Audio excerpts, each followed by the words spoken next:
Welcome back to another Game Time Discussions. I'm Emery Cuzzy. I'm sitting here with Cameron Selby, and we are going to be doing our Purse Power ranking of the year, the summer edition, going and checking out all these teams, kind of talking about their offseason acquisitions, their schedule, and all the things, of course, projected win totals and everything like that. So we're really excited. This is one of our best videos we had last year.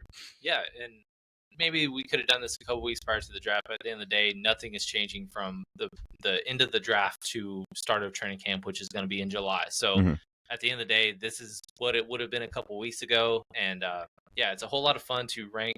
This is our first ranking going into 2025. And so we're going to see some of these. Yeah, we might have some vibes of teams doing better or worse than where we're currently selected, but it's kind of a mixed bag of just how you're projected, what you've done this offseason, where you're going, what you did last year. It's a whole blend of fun stuff, and we're going to get right into it. Absolutely. So here we go. We're going to talk about the bottom four teams, Cleveland Browns, New York Giants, New Orleans Saints, and the Tennessee Titans. When you just look at this, the Cleveland Browns have the worst roster in football, so it's not really a surprise that they're here, and they get the 20th strength of schedule. This is a division that always has tough schedules, so that 4.5, I'd actually kind of take the under on it. That's kind of where I'm at on it. Yeah, with Cleveland, it's kind of frustrating the moves that they made. It felt like a lot of it was very contradictory. And obviously, the talk of the draft was Shedeur Slide and how he's going to be the savior because they were drafted. Well, they picked him as the second quarterback. So if they internally thought that he would be the guy, they wouldn't have waited to pick him as the second guy of the position on that team.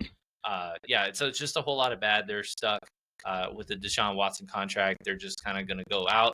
We thought Joe Flacco, the signing, bringing him back from his 2023 resurgence, would pick him as a starter, but Kenny Pickett and Dylan Gabriel had the opportunity to be the first team reps going into training camp, which is just startling, confusing. Nothing makes sense. Jeremiah Owusu-Koramoah already announced out for the season, so it's just, yeah, you re-sign Myles Garrett. I can't believe they did, honestly.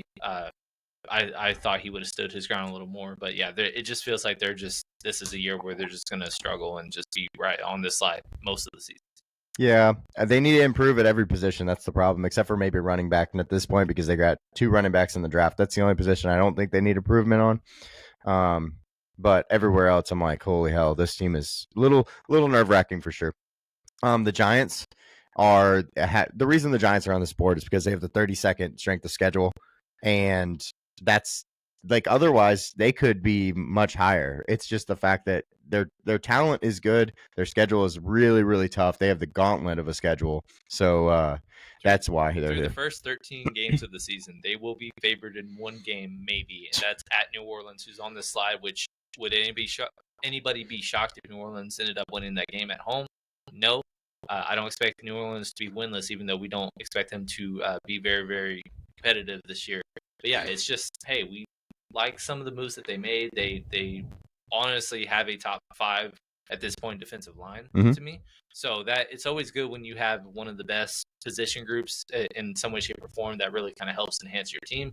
Russell Wilson, say what you want about him, but he at least guided Pittsburgh to the playoffs. So it's better than the Drew Lock and Tommy DeVito quarterback room. At the very least, him and Jameis Winston, Jackson Dart. I wouldn't expect Jackson Dart to play much. However, if you start off 1-9 because of this schedule, maybe that gives you more incentive to play him a little more later in the season when you have nothing left to play. But if they are competitive, they shock the world, they are, in the thick of things going into their Week 14 bye, I would anticipate him clipboarding and just kind of going into next year with a much better roster and future. The perfect thing for him is to sit, though. And so I hope that I hope Russell Wilson just plays well. And then the New Orleans Saints, they have the second strength of schedule, even though I think they're a much worse team talent-wise than the Giants. They play in the NFC South, and it doesn't really matter. They added Kelvin Banks in the draft, opposite Talise Fuaga. I like that because of the fact that they get those bookends, but I don't know what they're going to do at quarterback. Jake Haener was the considered worst quarterback in football, and then Spencer Rattler actually graded out as PFF's worst starting quarterback at one point. And then you have the draft pick in the second round of Tyler Shuff. So it's a very questionable kind of all around situation at quarterback for them. Yeah, especially with Derek Carter recently retiring over the last couple of weeks, and we expected him to miss a ton of the year due to a shoulder injury, and most of the reason why he's retiring is because it would take him out for the year. Maybe he ends up returning, but I just don't know at this point. He hasn't really proved it enough to where he could come in and turn a franchise around. Right. It's a weird flux of just kind of a ton of aging veterans, but it's good to have youth and vets together, but it's not like the type of vets that's just going to turn or make this team go above expectations. The only thing that might save them is, easy strength of schedule. But at the end of the day, that might just kick them out of the top 3, which is not really what you want for a team that's in need of a franchise caliber quarterback. Yeah, and I don't know if they think Tyler Shuff is that franchise caliber quarterback. We'll see. But I'd expect him to start some games this year. Tennessee. Very young team. Cam Ward coming in, the number 1 overall pick this last year, adding Alec Iomaner, Gunnar Helm to help him out, Chimere Dike. So a lot of talent at the receiver position that they tried to add, but at the same time, it's still a bottom position group for him. And defensively, I just don't think this team is ready, basically. I think it's a reload team like we've talked about in the past, and they have some time, but we're not there yet with them, basically. Yeah, we like the direction they're going. It's a little early, and I don't anticipate them being a bottom 4 team again, but at the same time, they didn't do enough moves to where I would vault them out of the first slide. I mean, at the end of the day, they were the worst record last year, and they did make improvements, but they still have to prove it. But that just kind of perfectly transitioned to our next slide, which is truly the Prove it. Yeah, this is the prove it slide for sure. Everybody on here, and we'll go through all the things real quick. Carolina, they looked better at the end of the year. They almost beat the Kansas City Chiefs. It was 30-28, I believe. Real close game, and they just have to prove it. Bryce Young has to do it, and they're trending in the right direction, basically. Jacksonville, that is the prove it team, in my personal opinion, throughout the whole league, because they are talented enough to play at a high level, but they have not shown it on the field. The Jets, it's a prove it situation for Aaron Glenn and Justin Fields. And then Indy, they're in the need of like quarterback prove it. Who is the quarterback that's going to come out of this training camp, basically? Yeah, with Carolina, Bryce Young basically saved his career with the second half play last year. So maybe with the full offseason, he kind of continues trending in the right direction. But is the David Canales regime the right way to go about things, or is this just kind of a step in the right direction, but we're still not there yet? But I think the gap has closed between them and Atlanta. With Jacksonville, they've kind of disappointed us back-to-back years. One was due to injury. Last year was just truly Trevor Lawrence did not play up to his talent level. And he had a very bad first year after a contract extension. So he has some of the most improved in the entire NFL this year. If there's one player, 1 or 2 players, he might be, among the Mount Rushmore of that list. Right. But like you said, they are very, very competitive. I think they actually have a better chance to usurp Indianapolis and even threaten Houston for the division. But again, I can't put them there yet. Yeah, they haven't done it. Jets, I mean, last year they disappointed every single person. We thought worst quarterback room in football. You had an aging Aaron Rodgers, but even if it's bad, hey, like it can't get much worse, and it actually got worse. So Justin Fields finally at least has the reins, because his last year he went into the Pittsburgh situation that, hey, he played as well as he would have played great. Started 3-0, and that still wasn't enough. So I don't know if that says more about him or just more about the situation he was in. We're going to find out, though. He is reunited with his former receiver in Garrett Wilson. And then Indianapolis, like you said, I don't know what to do with the quarterback situation. Both of them former top 6 picks that have something to prove. My gut says they start Anthony Richardson to start, but if and when Daniel Jones wins the job, I don't anticipate him losing it. Right. No, I agree with unless that. Unless it was injury, because I don't anticipate them doing a back and forth thing. They've been the quarterback, I wouldn't say killer, but they just, since Andrew Luck, they've been cursed of just every year. It feels like it's a new situation. Every single year. It hasn't changed that way in 10 years at this point. Give me Riley Leonard. Come on, he's a gamer. Ask Dustin. No, but I think with Indy, like, they have the talent. I think that the AFC South has a lot of talent. It's just, can they put it all together at the same time? That's a big thing. Yeah, and we just talked about Tennessee. So they're all right here, 25, 27, and then 29. So it's kind of one of those weird situations when you have one team that's so much farther ahead, even knowing we're not comfortable with them either. We'll talk about them in a minute. Going on to this is our friend group right here. Dallas is Cam's team. I'm the Raiders fan. We have Dustin, who's an Arizona fan, and then we have multiple friends that are New England fans. So this is a fun group for us just to kind of talk about. But talking about the New England Patriots, they have one of the best off seasons when they add coaches and they add players.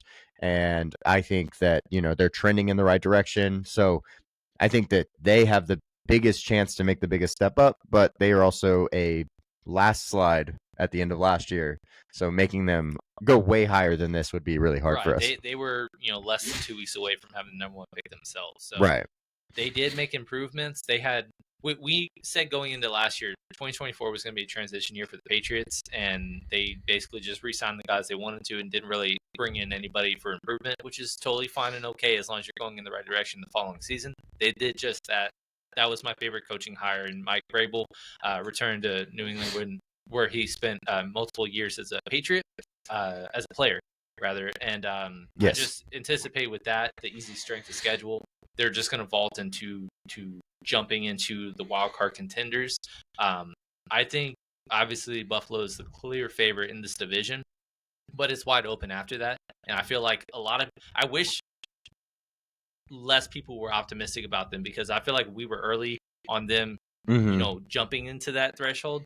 And it's just kind of feel like that's the trendy popular thing. Obviously you see them heavily juiced over 7.5 wins compared to everybody else, which is kind of right around or juiced under if you're the Cardinals. Yeah. And I don't know that I think if you're just like talking back and forth about who's better, the Jets or the Patriots, like I don't know if you could really make a case for either. You can make a case for both, but I mean, I don't know if you could be like strong case. It's truly a prediction. It's not a, hey, there's a clear definitive answer here. It's just, hey, I think the Jets might struggle a little bit, and I think the Patriots are going to really be a team that surprises some people this year. Right. But again, I can't just put somebody in the top 20 that was a bottom 5 team last year, because it's like they made positive moves, but it's not like I'm in love with any of the moves that they made. Yeah, for sure. And then the next 3 teams, the Raiders, our friend group, our podcast group teams here, the Raiders, I think are improving. I think Dallas is going in the opposite direction, and then I think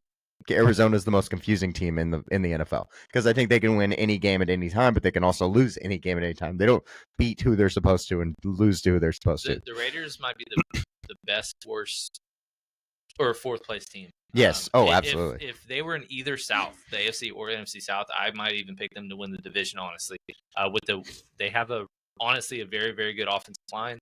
They were banged up last year, but they were top 10 the year prior. Running game obviously was the worst by far in football last year. You added, one of the best prospects in years as a running back. Quarterback upgrade, coach. It was one of the more shocking coaching hires in Pete Carroll returning. But it's not like that. I don't expect that to just end up in disaster. If it doesn't work, it's just because, hey, you didn't take the leap that you thought you would with him. Right, but for sure. It's not like, hey, they've been a 6 to 8 win team with Antonio Pierce and others, and all of a sudden now they're a 4-win team. I just don't see that. They're going to be in the 6 to 8 win range. That could be 2nd in the division. That could be 4th in the division. Either way, they're going to be very fun to watch. Yeah, and then Dallas, one of the most questionable teams when it comes to just off-season stuff in the last couple of years. Adding George Pickens, trading for him, Tyler Booker in the first round. I just don't love this team. I don't know that they have a position group that I'm like, yeah, I love that group. It's not a good roster, and what I said about the Patriots being 2024 was their transition year. That obviously is Dallas's transition year this year. It's evident by all the moves they made. They didn't do any coaching, recruiting or interviews. It was just for promoting internally. Everything's a year deal. Bringing in Matt Nagy as a DC and Matt Eberflus. Or Eberflus. Even worse. Oh, yeah. It's much worse. And at the end of the day, I just don't love anything. I don't know if there's a single position group on their entire team that you would consider definitive top 10. Right. For that group. Arguably, you could say edge, but it's a lot of projection because there were so many injuries that took place last year, and they did lose 2 of those pieces this past offseason. So it's all bad. their schedule is brutal at the very end. 6 straight playoff teams between week 12 and 17 that they have to face from 2024. And I just don't anticipate, unless they have an extremely elite start, like we said with Pittsburgh last year, like you have to have the perfect start in order to be in contention. This is a 7-8 win team. That's exactly what their win total is. Yeah, line. And I just feel like they're much closer to the Giants than they are Washington or Philly. No, I completely agree. And then one of my favorite mid-tier rosters, I guess, in the league is the Arizona Cardinals. I hate their coaching staff. I think they're inconsistent, but what they did have issues with is their defensive line last year, injuries, and just consistency. Well, guess what they did? They just went out and bought all kinds of defensive linemen, and now they have plenty to go around. So they're trying to throw some stuff at the wall and see what sticks. They did that, and so hopefully they'll be better there in their front seven. They're just very frustrating to watch in recent years because it just feels like they're a team that starts hot or starts really well and then tails off. Fair. Every single year it feels like it's like that. Kyler was very disappointing last year. It was the first full healthy season. He missed half the year in 2023 coming back from ACL. 2024 was his year. Didn't really, I don't think, suffer any major injuries. Maybe he was banged up behind the scenes, but at the end of the day, it just feels like they stalled time and time again. They had a firm hold on being the thick of things to win the division going into the final month of the season, and then just tail off and are a below 500 team again. So it's just like, what have they shown to that they're going to take another leap? Are we surprised if they become a wild card team as a 9-10 win team, or even threaten or flirt with the division title? No.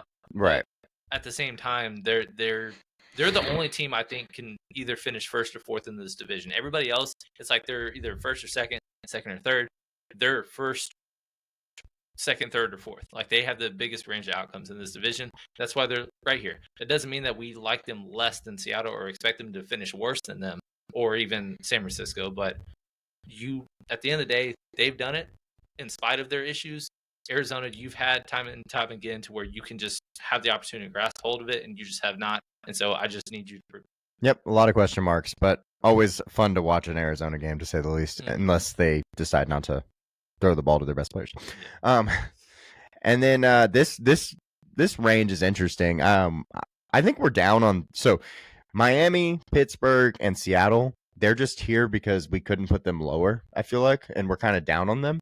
And then Chicago is like, hey, can we prove it? Like, you have everything. So with Miami, it's just one of those teams that I think is in flux. Like they're soft as hell, and Mike McDaniels, it's like, are you gonna get it figured out and win some games when it matters? Which they have not. And then on top of that, they just don't have like the talent pool, in my personal opinion, to continue. Pittsburgh has no quarterback. I don't know. We'll talk about their situation.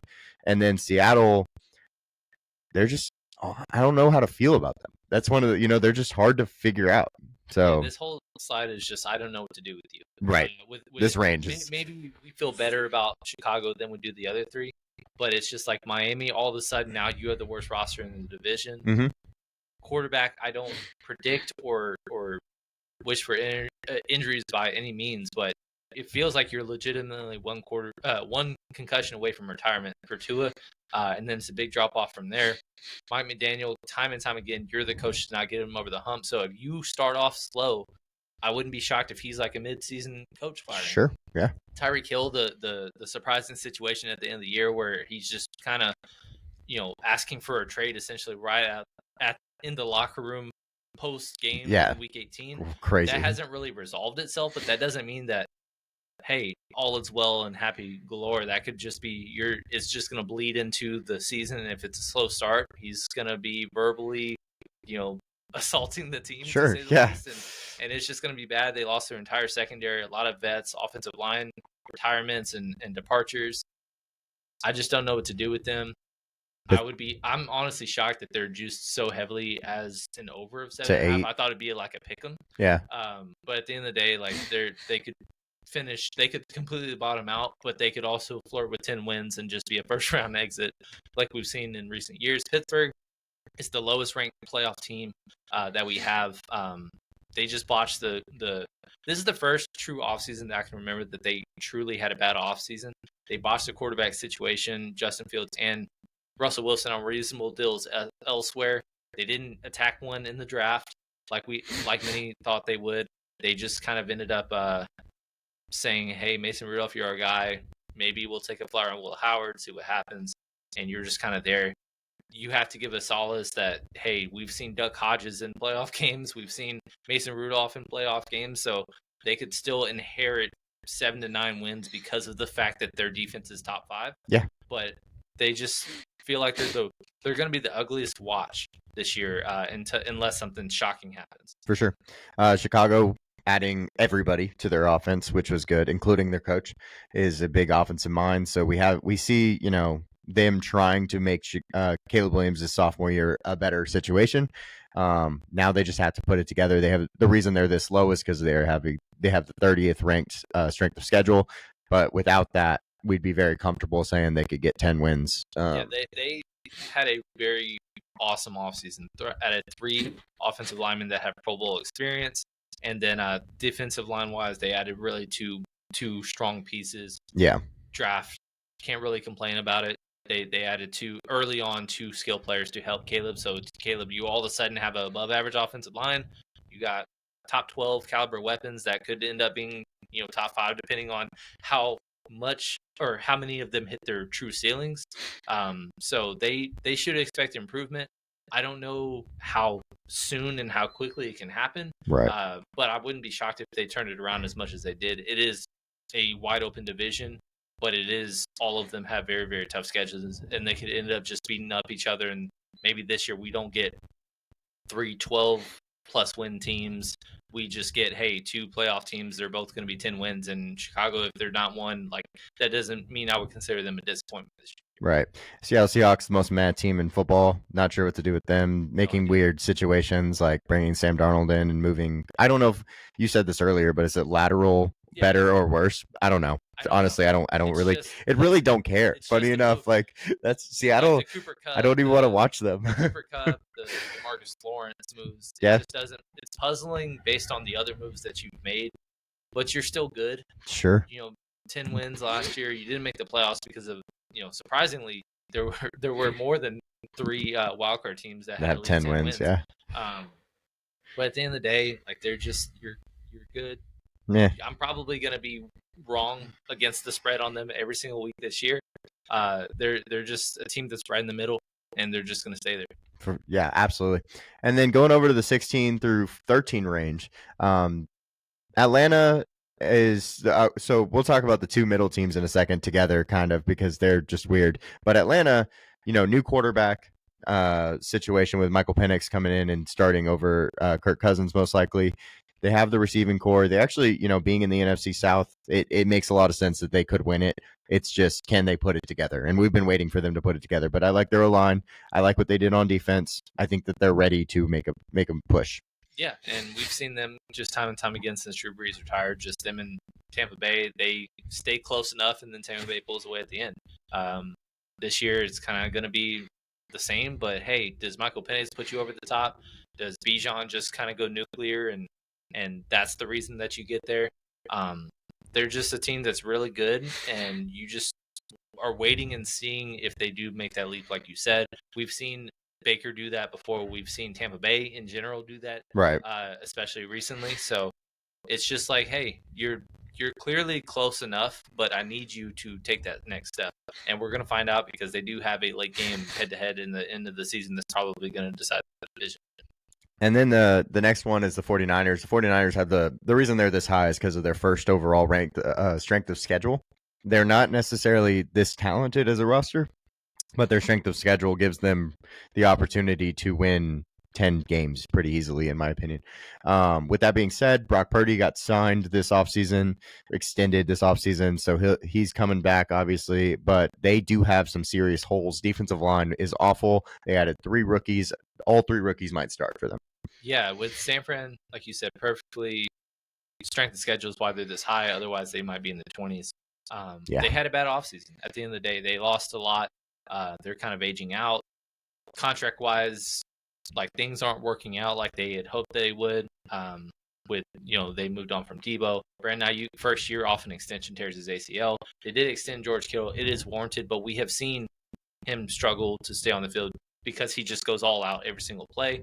Brock Purdy, somewhat reasonable contract, but at the same time, he doesn't deserve a no trade clause. So this is something that just kind of has to work. This is the worst roster they've had in a while. But again, they're going to inherit 9 to 10 wins and be right there. And it's just kind of is what it is with them. They're not going to get any better after this year either. So it's like, got to go. This is the push year. It's the last year, but it doesn't feel like they're particularly close to the upper echelon of the NFC. Right, exactly. And then the Cincinnati Bengals, they hate paying their players. They haven't paid their league leading sack leading edge rusher and Trey Hendrickson. They haven't paid their rookie edge rusher quite yet. They're trying to give him a 3rd round salary, and they paid the hell out of their receivers. So they have no more money, and they're confusing, and they're the worst run football team currently in the NFL. They build their roster like a 13-year-old builds their Madden franchise, where trades are turned off and they're just going to extend the players that they can throw the ball. Yep. And I mean, it's ironic because, like you said, their 1st-round pick is the only 1st-round pick that is unsigned as of this moment, and that is the guy they're replacing that they couldn't or don't want to sign in itself, because they were like, Trey Hendrickson, prove it. Oh, you proved it. Damn it. Yeah, exactly. But at the end of the day, there's a reason that they're juiced to 9.5 wins. But I think this is the worst roster they've had since Joe Burrow's rookie year, and it's not really close. I just think the gap is separated to where they're not close to the top 3, which is Buffalo, Baltimore, Kansas City. And they're just going to be good enough to be hanging around. But again, we saw last year where, hey, they can score 30 points a game, but they're 9-8 because you also give up 30 points a game, and you're just going to split them every single week. Yeah. The Green Bay Packers up next. They are just kind of a above average team everywhere. It's kind of how I look at them. A bunch of wide receiver 2s, a solid O-line, quarterback solid, running back solid. Defense has been good. Secondary, the cornerback situation was a little shaky because of Jair, and we don't know what he's going to do. And then on the other side, they have to start Keyshawn Nixon right now. So we'll see what that happens. But otherwise, it's just kind of a boring team for the first time in a while. They're not going to wow you in any way. Yeah, I mean, they're going to be right there at the end as a wild card team. And because this division being so wide open, all of them having top 5-6 strength of schedules, it's going to be hard to just imagine, hey, one of these teams is going to bottom out. I could see every single one of these teams finishing in every single place in this division, which is tough to think about. But, I mean, they're really good. They're going to have some quality wins. Jordan Love was banged up all last year. He did regress, but is it because of the injuries, or is he truly just an average quarterback? Where I think this is a year where we find that out, and we'll just kind of see what happens. Hopefully they stay healthy enough, because they were somewhat competitive with Philly in their wild-card game, but their entire receiving core just everything went out, is bad. Essentially. So it's just one of those things. Like, they're very good, but we need to see you just consistently be good, stay good, and then end up beating the good teams at the end. Yeah, they had some injuries, like you said, and they're also not able to have guys just step up and make plays. But Jair's still there somehow, though. Sure. Yeah, for now. Going on to the next set, the Chargers. The Chargers lose badly to the team one above them is in Houston. The Chargers probably have a better roster overall. They are playing in a much more difficult division, though. I expect them to be a wild card team, and then we'll talk about if they're in the right headspace when we get to the playoffs to make it. But it is what it is. They're the team that it doesn't matter what they do this regular season. They could be very well the team to finally dethrone Kansas City and win the division. And it does not matter because they have to win. They have to win in the postseason.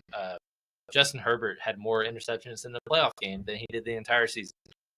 That's a second postseason now that he did not, play his best when the lights were shining the brightest. So he has a lot to prove. It's a well-coached team. Really, really strong roster. I love the roster, honestly. They did have some departures. They did replace quality players for those guys. So they're going to be 8 to 11 wins. They're good. They're really good. And, hey, if you end up the 5 seed, are you going to get throttled against Houston again? That's why you're behind them. We like your roster more, but because you didn't prove it, you're just going to be stuck here. And then Houston is one of my least favorite teams in the top 15 because they have the worst offensive line in football.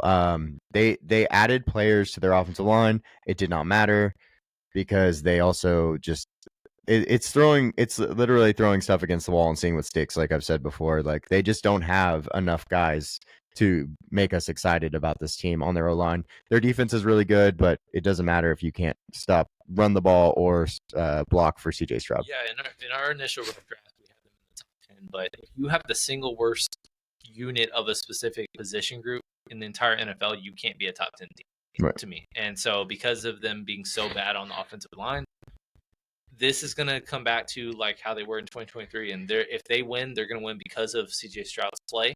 And this year, because of Tank Dell not being there, they drafted a couple of Iowa State rookies as receivers to kind of help that blow. They're good weapons, but at the end of the day, if you get pressured every single snap, it's not really going to matter. Yep.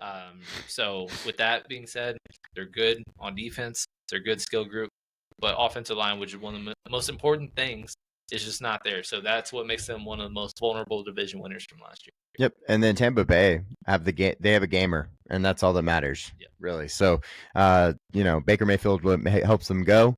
And they also are in one of the easiest divisions of football, so they get the opportunity to, if they can beat out Atlanta like they have in the most recent years, they're going to make the playoffs. They don't have it's really not a lot to talk about. They tried to add a little bit of players here and there, but truly can they beat Atlanta? And the thing is that there are some teams that, hey, you inherit a division game or a playoff appearance because of your weak division, and then you flame out. No, they don't do that. No, they don't do that. They actually destroyed the defending NFC champs the year prior in a home game, and then basically played Detroit down to the wire in their loss. And then last year it was a hard fought loss as time expired, field goal against a team that ended up going to the NFC Championship game. So admirable losses. They're just always there. And again, like we said about Atlanta, until Atlanta comes and beats them, they're just going to stay at the top. Yeah, they have to. Shit. And then the Minnesota Vikings. One of the scariest teams to me personally. They are going to have the 26th ranked schedule. I'm not sure. Like the quarterback situation is what scares me the most. But they feel the most like a regression team, in my opinion, in the top 10. They definitely do, but it's not going to be because of the roster moves that they made. They did exactly what Chicago did, which is all of their big moves were offensive, defensive line. 2 big moves on offense, and then on defense, draft went perfectly fine with the limited resources that they did have. And I just don't view Sam Darnold as hey, you lost Sam Darnold, so we've got to just make you tank, even if we don't know if JJ McCarthy is going to just come out the gates swinging and being right there as a young up and coming quarterback. But I don't anticipate him playing so bad that, all of a sudden you're just a 14-win team to hey, you're probably not going to make the playoffs. If that happens, it's because more balls don't bounce their way. It's because, hey, you deal with some injuries and maybe, defensively they're fine, but kind of top heavy in certain spots. So if you deal with some injuries, then all of a sudden you're a bottom 5 defense. Maybe that's the reason. Or if Justin Jefferson goes down, all of a sudden you're kind of inadequate offensively. That's kind of how I view this team taking steps back. It's not based on, hey, I don't like your offseason. I don't like what you did. For sure. All that stuff. I just don't think they're going to win 14 games. I think that's that's a big task. But going on to the next 8 through 5, Denver, man, they outplayed what we expected of them last year. Bo Nix came out swinging out of the gate. He's a little older, obviously. He kind of was in the perfect situation as Sean Payton offense. So we thought that made a ton of sense. And I think, they're vying for that number 2 spot in the AFC West. Yeah, they sneakily have no holes, and they're basically just going to go as Bo Nix goes. And we've seen teams that just kind of come out of nowhere because their young quarterback plays above expectations. But is that their 100th percentile outcome and the best you'll see of them, the best version of themselves, or is there more room to grow? I think we're going to find that out this year. They did add in the skill position group tight end Evan Ingram, Pat Bryant, to a littered receiving core with just guys that are capable of stepping up. Right. And then running game, RJ Harvey is everybody's favorite fantasy pick right now. So with that being said, like they're going to be very, very good defensively. Going to be a top 5 defense, and they're going to be really strong. But if Bo Nix regresses, kind of like CJ Stroud did, I wouldn't be shocked if they missed the playoffs. That's kind of how I view them right now. Yeah, absolutely. I completely agree with that, especially because the AFC West is such a difficult division. Right. The Los Angeles Rams, I just really like the Rams roster Mhm. construction, man. They have good offensive line, good defensive line. They run the ball, and then Matthew Stafford just sits back there and he is a surgeon. You know what I mean? So he just dices up defenses. Yeah, they're just a team that they were the biggest threat to Philly. Yeah. Everybody didn't stand a chance against them when they played them in the postseason this past year. Green Bay just kind of, even though they played them within 10, they just never really felt like they had a shot. Washington, from the first play that Philly had an offensive play, it was over. It was over. Kansas City just kept piling on, and it was a blowout. One of the first blowouts in a while that we've seen in a pretty decent run of Super Bowls that we've been lucky enough to watch. But the Rams almost came back on them in the snow on the road. And this year, they just kind of don't really have any holes. Davante Adams, yes, you're finally getting up there in age. And I know you've said that right now he's getting overdrafted from a fantasy perspective, but it's hard to just say that he's not going to provide more than what Cooper Kupp was at the end of the season, which was 0 catches on 1 target on most of the games. And I don't know why it just dropped off like it did, but at least Davante Adams, he's not the guy that has dealt with several injuries and kind of been injury prone. So him being the wide receiver 2 on the team, it's not like you got to do a ton to contribute to winning football on this team. I'm really happy that he is a wide receiver 2 at this point in his career, more so than a wide receiver 1. That's my biggest thing. Like, it would be one thing if they brought him in and like they didn't have Puka, and then I'd be like, okay, well, obviously this is not my favorite place for him. But with Puka on the opposite side, I think it makes a ton of sense. The Washington Commanders, they are just we went after it last year, paid $80 million or whatever it was to all of our positions, and they made a push and it worked out, and they're doing it again. They're just paying everybody, and it's gonna. They got a good young quarterback, and they're trying to run it they're back. Building exactly how you should as a football team that was rebuilding, and so you had a rookie quarterback, and you just made a bunch of veteran short-term deals. Just like, hey, hopefully we can play above expectation, and it was way above expectation. Yeah. Now they went with hey, we're ahead of schedule. We're going all in now. And so they were very aggressive with the moves they made. Laremy Tunsil, Deebo Samuel, a couple of others that just, hey, we're trying to put our team over the top. And history says that there are no repeat winners in this division. So even though Philly is the Super Bowl champs, you lost to them pretty handily in the NFC Championship game. But at the end of the day, I wouldn't be shocked at all if they ended up winning the division. No, I'm with you. And then the Detroit Lions on the last one on this board. It's the reason Detroit's lower than their 14, 15 wins that they had last year. It's just because of the fact that they lost their OC and their DC. And also, there's some question marks of like, can they continue dominance? But at the same time, they have one of the most complete rosters in football, top to bottom. And I expect this team to have, just play really well, like they have in multiple years these last few years. And kind of similar to what you said about Minnesota, I don't expect them to win 15 games again. So right. We've seen a lot of times in recent years where either bad coaching or coaching, setbacks, departures really have a roster underwhelm or underperform. And so this is kind of like aligning with that. Whereas like Minnesota, you didn't really lose anything, but you just kind of expect, hey, the ball's not going to bounce your way. It's just a vibe. With Detroit, it's like, hey, all your coaching is gone. And I love Dan Campbell and his ballsiness and willing to go for it. But hey, this isn't a situation anymore, I think, where you can just fake punt inside your own 20 and just live and die by that, and you're going to stay atop the NFC. Right, for sure. It's unfortunate the way they did tail off because they just kind of bottomed out because of the injuries. That was purely why they didn't go as far, or they disappointed in the postseason last year. But right now, they should be the deserving favorite in the NFC North. But again, it's on the board for me for them to be the team of this top 10 that is the biggest disappointment of these teams. It's hard to say that on paper, but it's just a feeling because of everything they're dealing with, the schedule that they're going to have. They're going to have several primetime games. Not every important game is going to be at home or in a dome this year. Right. So that's just kind of one of those things for me. Yeah, absolutely. I think that's reasonable. I think Detroit, I hate to see the fall off because I have loved their team recently, but I it's just just is don't what want it to is. see their window close as quickly as it was, because it felt like they were just going to be, here to For a stay. long time. And Yeah, then all yeah. of a sudden it's like, or are they? Yeah, for This sure. is going to be a year that really finds that out. Absolutely. Let's go over to the top 4. Baltimore Ravens starting it off. 24th strength of schedule, 11.5 wins going over.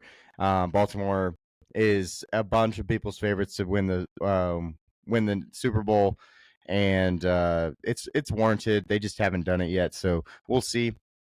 I know that they re-signed Derrick Henry to a 2-year deal, I want to say, and then adding some players otherwise. But truly, this team is just built ready to win right now. Yeah, they're just kind of. It's unfortunate that Buffalo, Kansas City, and Baltimore are all in the same conference, because I Right. would love to see a matchmaking of those two of those teams in the Super Bowl, because I think they legitimately are 3 of the best teams, but 2 of them are not ever going to get there because the other 2 are going to get knocked out Mm-hmm. by one of the 3. And right now, I think it's a clear separator between these 3 teams and the next best in the AFC. But yeah, Baltimore right there, Buffalo right there. They're just kind of, even though it's 3-4, it's 3A, 3B, and Yeah. whoever beat the other last year in the postseason was going to be ranked above the other, and that's just kind of how we view it. They're both going to be 11, 12 win teams, as you can see based on their win total, and yeah. Cool. Buffalo is the team that beat Baltimore, so we have them ahead of them, like Cam said. So also juice to the over 11.5. I think that the Buffalo Bills proved us wrong in that they just don't care. They have Josh Allen and they're going to win games. So that's kind of where I'm at with them. I don't really think we need to dive into them. They don't have a ton of things that they did. They didn't make a bunch of moves. They're just kind of good at football, and they just keep doing it. And cold weather, is a big thing I mean, over this there. entire slide is kind of like, hey, there's not much to discuss. They're all because good. They're all good. They're all good. Kansas City regressed the most in terms of like who improved or their roster got worse Right. this offseason. Theirs got worse, but it's not like it's a wide enough margin to where we're just truly going to see them falling off. They still have Patrick Mahomes, and he's coming off 2 down years, and those 2 down years he went to the Super Bowl. Mhm. So hey, maybe that they're not barely beating Carolina 20-17 in overtime and stuff like that. Maybe he has to play from behind more, and he lives up to the challenge because he has the best receiving core he's had. Mhm. Maybe they finally stay healthy, and we can get a go of a receiving trio of Marquise Brown and Xavier Worthy and Rashee Rice, with Travis Kelce, even though he's aging, being the 4th option. Sounds a lot better than being the first option as a 34-year-old tight end. So they're going to be right there. And yeah, I would probably, if I had to predict, they would probably be seated behind those 2 teams that they're above right now. They always lose to the Buffalo in the regular season, but they always beat them in the postseason. So at the end of the day, I don't really care what what's going to happen to their record. They could fall all the way to 10 wins, and they're still a threat to win the Super Bowl. Absolutely. And they will be challenged in the AFC West, which is at least good this time around, rather than just running through like it. The biggest threat they've had to lose the division, but at the end of the day, they've won it. They're still years, they're still the best team. Yeah. And then the Philadelphia Eagles winning the Super Bowl this last year. They are the best team in football. I don't really have any question about that. Their O-line is amazing. Their receiving core is really good. Their quarterback has done everything, running and throwing. And then Saquon Barkley, just being amazing overall. Defensively, number 1 defense in football. So it's just they're good. They're good everywhere. And I'm not really, worried about them, coming back and being good. They could be challenged by Washington to lose this division, sure. But at the same time, there's a reason they are the favorites to win it. They are the most complete team in football. Yeah, and until they are dethroned, I don't think it really changes. But at the same time, like I said, there is a history behind them just kind of either underwhelming, beating themselves, or whatever you want to call it. So yeah, they'll be a playoff team. They'll be right as a contender all year, but they do have a tough schedule. I see their start being Dallas, Kansas City, the Rams, Tampa Bay, and Denver. Yep. So if they go 3-2, it's not like, hey, it gets much better after that. They have a solid run in October, And then after their bye, they have a ton more playoff teams or contenders to deal with. So, including 2 of the last 3 weeks of the year playing Washington. That's Fun. massive Fun. and fun. So, yeah, I think that's going to really be the testament of how the season goes, is how those games go and where you're seated. Because hey, we saw last year Minnesota was either going to be the 1 seed or they ended up the 5 seed Yeah. because they lost in the last game of the regular season and then ended up losing in the first round, largely because of it. If they would have won, maybe we would have seen an entirely different conversation. Maybe they would have beat Washington, and then it's ifs and thens from there. So that's just kind of going to be how the season goes down, and is how they kind of maintain and how they finish. And if they do finish strong, then they're going to be right there again at the end. Yep. Let's stop sharing. We appreciate y'all hanging out with us. We had, I mean, this is one of our best videos, like we said, in recent time, but we enjoy doing these power rankings. They change a lot. They will change by the time we get to the season, and things that have happened in training camp and right before in the preseason. So we'll put one out. But we appreciate y'all hanging out with us. Me and Dustin are doing a lot of college videos. Me and Cam are going to be doing a lot of live streams every Thursday. So come hang out with us. And then also videos about fantasy coming out on Saturdays for the most part. Yeah, we're just starting to get into that season. This is kind of the dead time, but it's the time to start doing rankings. I'm seeing a bunch of content creators start to put out their tiers and stuff like that. We're working on finalizing our 1.0s on that, and that'll be coming in the next few weeks for all the positions. And then, like Em said, we'll be live streaming the majority, if not all, of the Thursdays or middle of the week throughout the rest of the summer. So it's going to be a whole lot of fun doing that. We had a blast in the first one. We weren't able to do so last week, but we're going to kick it back up this week and have some fun doing it. Yep, absolutely. But we appreciate you hanging out with us, guys, and we'll see y'all on the next one.